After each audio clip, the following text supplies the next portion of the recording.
Okay, let's get into it. Number 7, the Great Silence. In 1960, Frank Drake pointed a radio telescope at two nearby stars and listened for 150 hours. He heard nothing.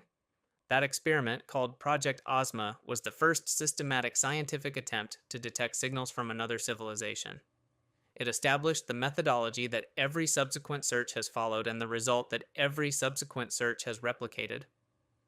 In the 65 years since, the equipment has improved by orders of magnitude, the search has expanded to millions of stars across hundreds of billions of frequencies, and the answer has not changed.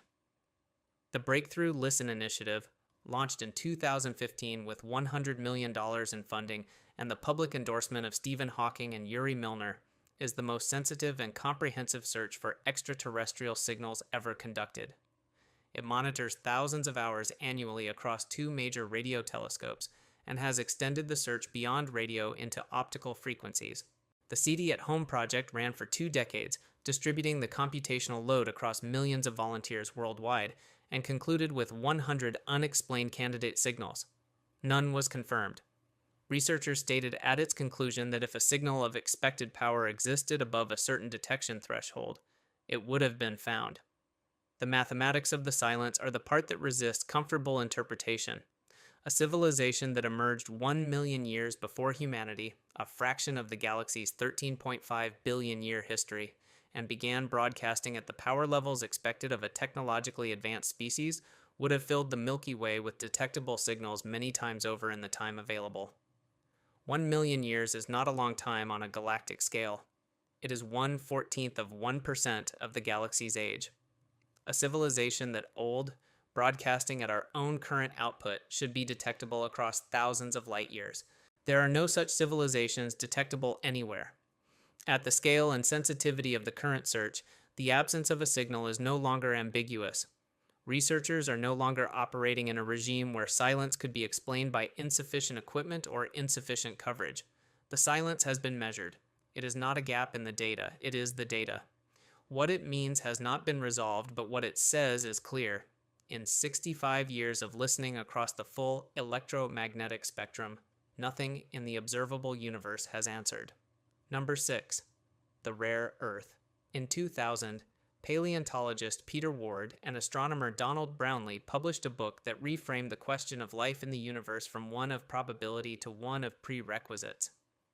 Rare Earth cataloged the specific conditions required for complex life to develop and persist, not the conditions for microbial chemistry, but the conditions for organisms capable of building civilizations. The list is long. Each item is independently improbable. The compounded probability of all of them occurring on the same planet is something the optimistic tradition of CETI research had not seriously confronted.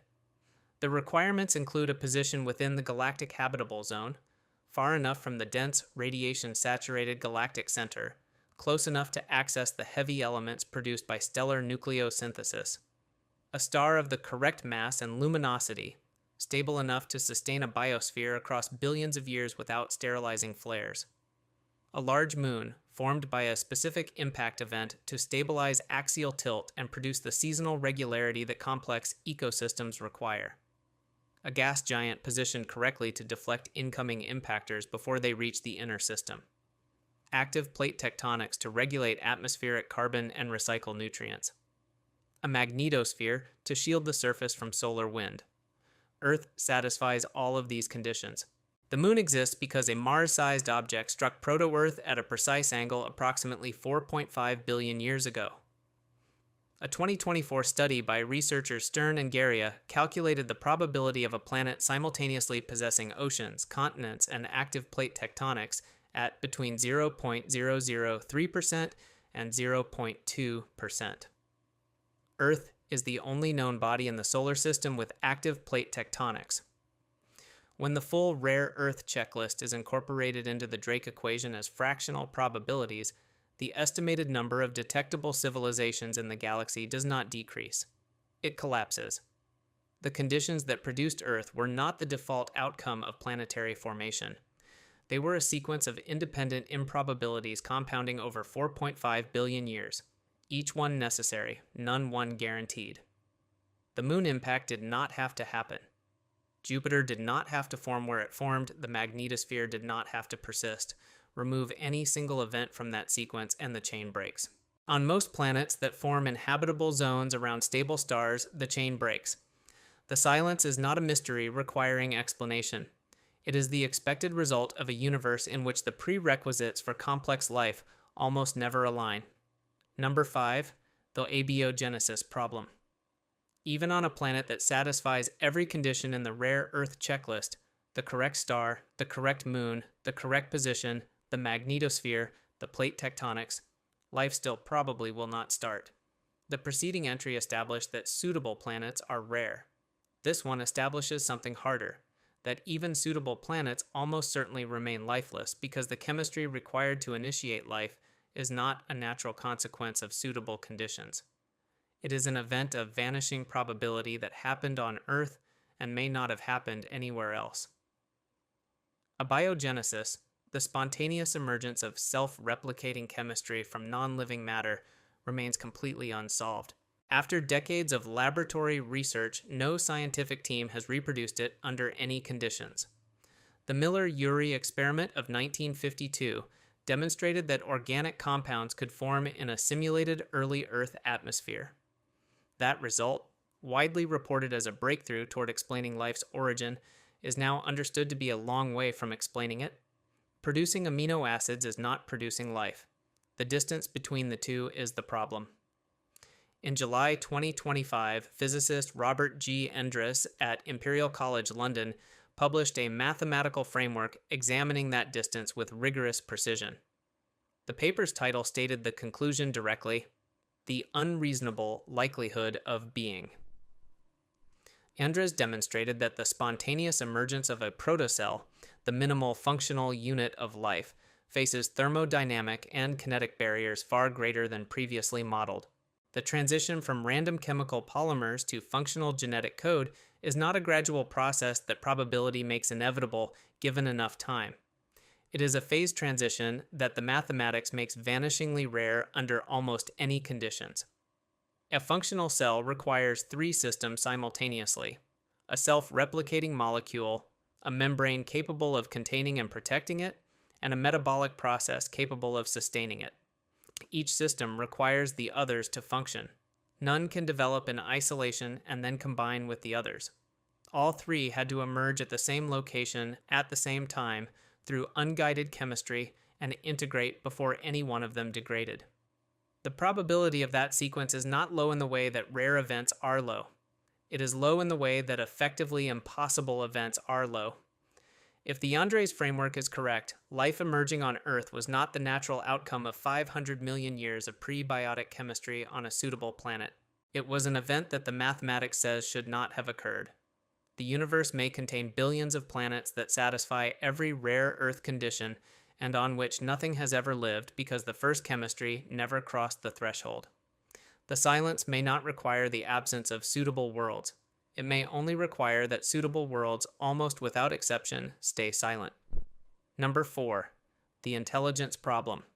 In the mid-20th century, Harvard zoologist Ernst Mayr made an argument about intelligence that the SETI community found unwelcome and has never fully answered.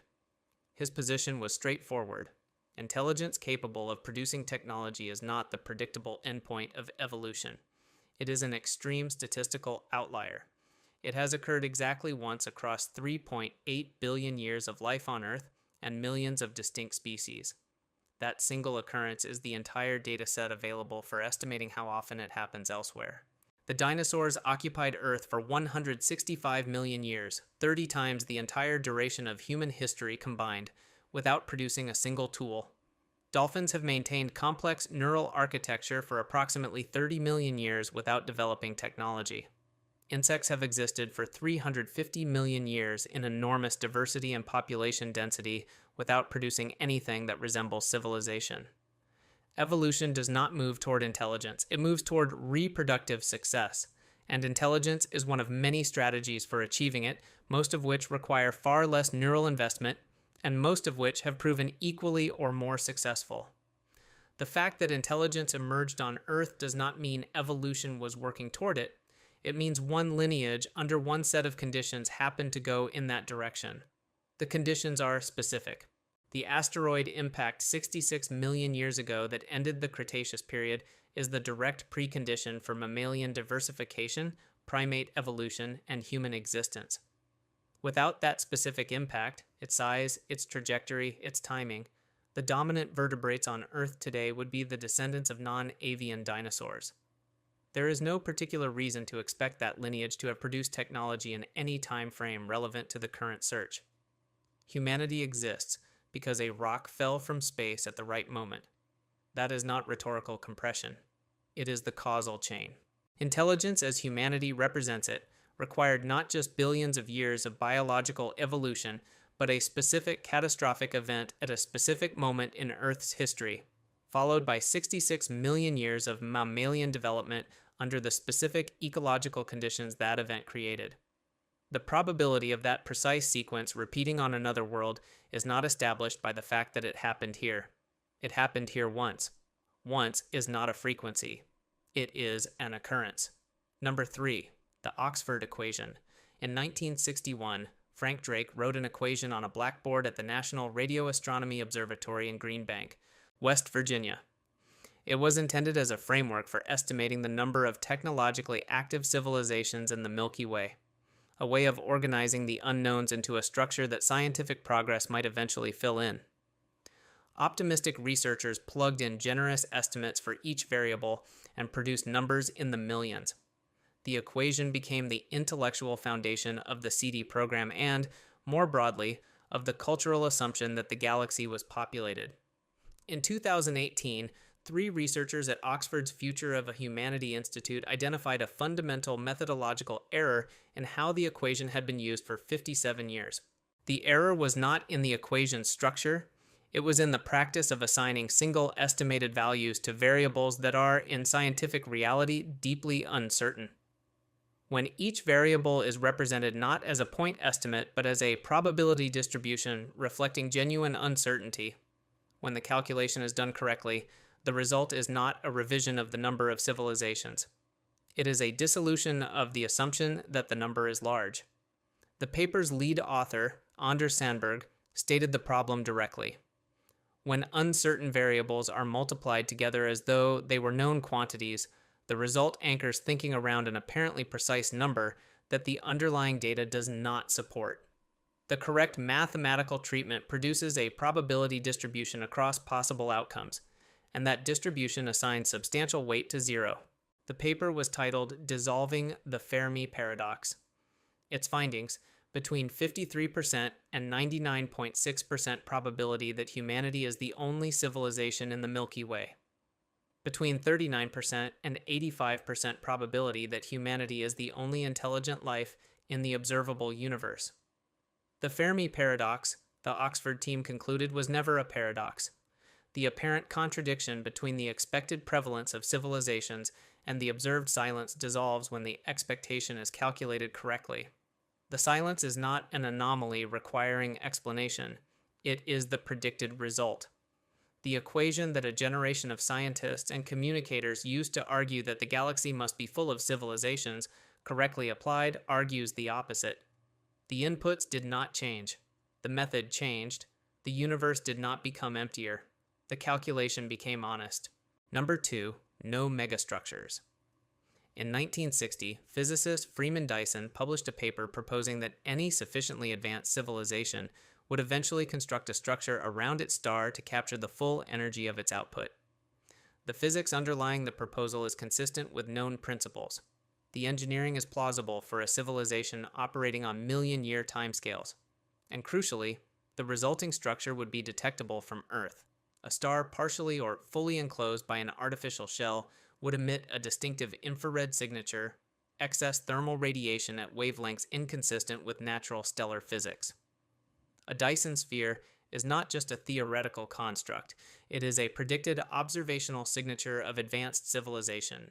The European Space Agency's Gaia spacecraft has now cataloged 1.7 billion stars with extraordinary astrometric precision. 2 independent international research teams used that catalog to conduct systematic searches for Dyson sphere signatures across more than 5 million stellar objects. They identified 60 candidates. stars showing infrared excess that warranted closer examination. Subsequent analysis found natural explanations for the vast majority: circumstellar dust, asymmetric stellar envelopes, binary system dynamics. Not one confirmed artificial structure was identified anywhere in the catalog. The implications of that result are more constraining than the implications of radio silence. A civilization that chose not to broadcast would produce no radio signal. A civilization that built a megastructure and then went extinct would still produce an infrared signature. The structure persists after the builders are gone. A Dyson sphere constructed 1 billion years ago by a civilization that subsequently destroyed itself would still be visible to Gaia today. The absence of any confirmed detection across 1.7 billion stars is not a statement about whether civilizations chose to communicate. It is a statement about whether they existed long enough and persisted long enough to build anything at the scale that physics predicts they eventually would. The universe does not merely appear biologically empty. It appears structurally unmodified across 1.7 billion stellar systems cataloged. With the most precise space-based observatory ever built, nothing has been found that required a mind to produce. Either advanced civilizations do not build megastructures, or they do not survive long enough to build them, or they do not exist. The first possibility is difficult to sustain across million-year timescales. The second and third lead to the same conclusion. Whatever intelligence does in the universe, it apparently does not last. Number 1. The Great Filter. In 1998, economist Robin Hanson published a paper asking a question that the preceding 7 decades of silence had made unavoidable. If intelligent life is possible, and the universe is old enough and large enough to have produced it many times over, why is there no evidence that it exists anywhere other than here? His answer was the Great Filter, a developmental barrier so improbable or so lethal that virtually nothing passes through it. The filter does not need to be identified to be real. The silence is its evidence. The only question that matters is where it sits relative to humanity's current position. A 2026 study calculated the probability of a technological civilization arising at less than 1 per 10 to the power of 40 star systems. The observable universe contains approximately 10 to the power of 30 stars. The mathematics indicate that humanity should not exist. The fact that humanity does exist is either the most improbable survival in the history of the cosmos or a data point that requires explanation. The Great Filter provides the explanation. Something makes the emergence of technological civilization effectively impossible. Earth represents an exception so extreme that the exception itself requires accounting for. The question of whether the filter is behind humanity or ahead of it is the most consequential question the silence raises. If the filter lies behind, if abiogenesis was the barrier, or the rare Earth conditions, or the emergence of intelligence, then humanity has already survived the improbable step and the future is open. Every preceding entry on this list is a candidate for that position. Each one describes a threshold so difficult that almost nothing crosses it. If any one of them is the filter, humanity crossed it, and the silence is explained by everything else failing at that same step.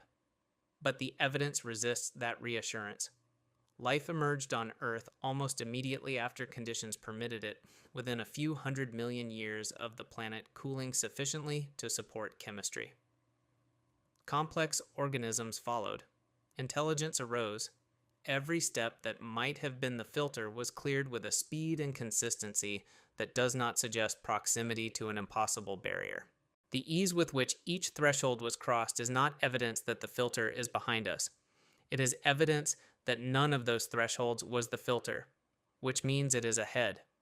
A filter that lies ahead of humanity's current position is a filter that every civilization before us has approached and that none, by the evidence of 1.7 billion structurally unmodified star systems, has survived. What the filter is cannot be determined from the silence alone.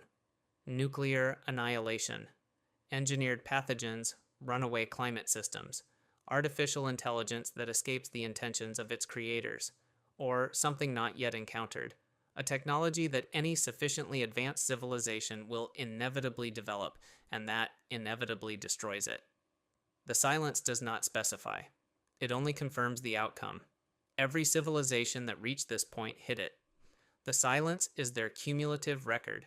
We are accelerating in the same direction.